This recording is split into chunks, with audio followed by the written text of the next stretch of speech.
This video is to take you through the discharge process. So I'm going to start off from the discharge page of this view, and here's my ward. You can see this is the targeted discharge date. Whether the nurses and AHPs are happy with discharge in this door means the patient is medically fit for discharge, and from here you can identify whether the various discharge paperwork has been completed or not. So this patient is planned for home tomorrow. It's a definite. The nurses are happy, the AHPs are happy, there are no complex requirements, and the discharge, the patient is medically fit for discharge, which is what this door is for. The patient I'm going to use is this one here. The patient was scheduled to go home a couple of days ago, but clearly didn't. None of this discharge stuff has been done. Just to show you how to access it, the discharge checklist can be launched directly from here. And if the nurses are happy, they can click yes.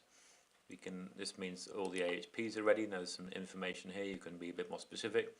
Physios are happy, perhaps the OTs are not, and the SALT are not. In which case, the patient wouldn't be fit. But for the purposes of this, it will be fit. And for complex patients, if we need to arrange transport and do some specific items, this can all be done. There's a few pediatric bits at the bottom. You can click the entire column if appropriate to do that, but actually for this patient we're going to make sure the cannula's out, pressure areas are fine, transport's all been arranged. So that will now reflect on our work list here, that the AHPs are all happy, the social side of stuff looks pretty good, but I'm going to go into the patient's record because I need to declare that they are medically fit for discharge, which is not yet clear. So I'm going to place an order for clinically fit for discharge.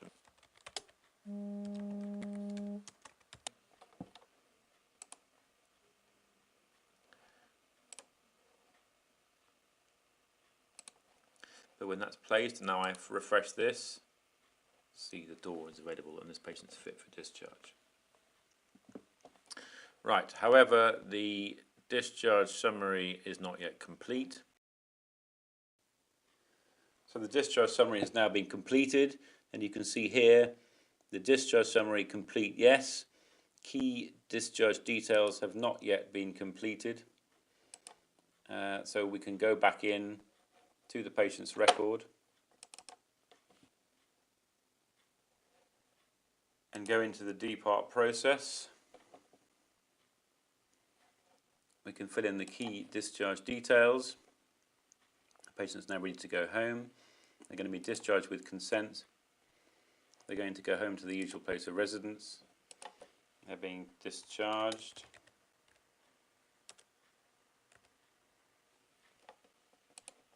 By me. And they're going to go home. If you press T, it'll give you today's date, and N will give you now.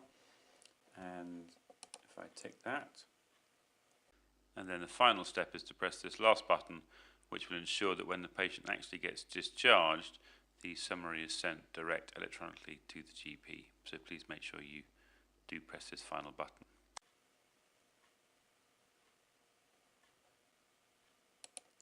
And now if I close the record and refresh, you will see that the discharge checklist is complete, the discharge summary is complete, and the key discharge details are complete. So now, when the patient's actually ready to walk out of the door, we can open the patient's record.